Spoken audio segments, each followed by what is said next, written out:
আর আপনি নাকি মুসলমানের বাচ্চা, আপনি নাকি 31st নাইট পালন করার জন্য ঢাকায় রেডি হচ্ছেন। এটা কি করে হতে পারে? আপনি যদি মুসলমান হন, আপনার আব্বার নাম যদি আব্দুর রহমান হয়, আপনার আব্বার নাম যদি আব্দুর রহিম হয়, আপনার মার নাম যদি মা আমিনা হয়, খবরদার, আপনি মুসলমান, আপনি এটাকে লালন করতে পারেন না, এটাকে পালন করতে পারেন না। এটা পালন করার শিরক, এটা পালন করার শিরক, এটা পালন করার শিরক। প্রত্যেকটা আলেমকে এভাবেই কথা বলতে হবে যে এই 31st নাইট পালন করার শিরক, আর জানুয়ারির 1 তারিখে হ্যাপি নিউ ইয়ার বলা শিরক। দলিল, এই যে 31st নাইট, এইটা পৃথিবীর বুকে প্রথম শুরু হয় রোমে।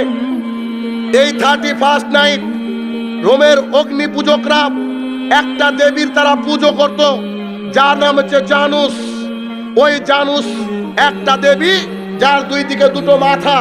তারা মনে করত আজকে যদি আমরা জানুস দেবতাকে খুশি করতে পারি, তাহলে পেছনের যে গুনাহ করেছি আর সামনে যে একটা দিন আসছে, দেবতাকে যদি খুশি করা হয়, ও তো জানুয়ারির দেবতা, আরে জানুস থেকে তো জানুয়ারি এসেছে, ও তো জানুয়ারির দেবতা, যদি প্রথম দিনটা তাকে আমরা খুশি করতে পারি, আমাদের সারা বছর নাকি ভালো যাবে।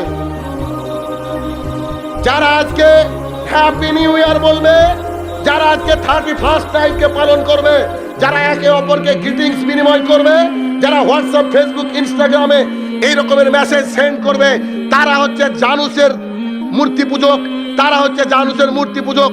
মূর্তি পূজা করে কোনো বেটা মুসলমান থাকতে পারে না। সুতরাং এটাকে অ্যাভয়েড করতে হবে, এটাকে 100% এড়িয়ে চলতে হবে। আপনি যদি কাউকে 31st নাইটে শুভেচ্ছা জানান, জানুয়ারির 1 তারিখের শুভেচ্ছা জানান, তাহলে বুঝতে হবে আপনি তো অশিক্ষিত। কেন?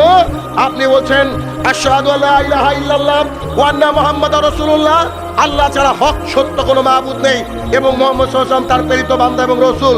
এই কথা বলার পরে আপনি নাকি আজকে দেবী জানুসের পূজায় ব্যস্ত, তা আপনি কিসের মুসলমান? আপনি তো হিন্দুর চেয়েও খারাপ।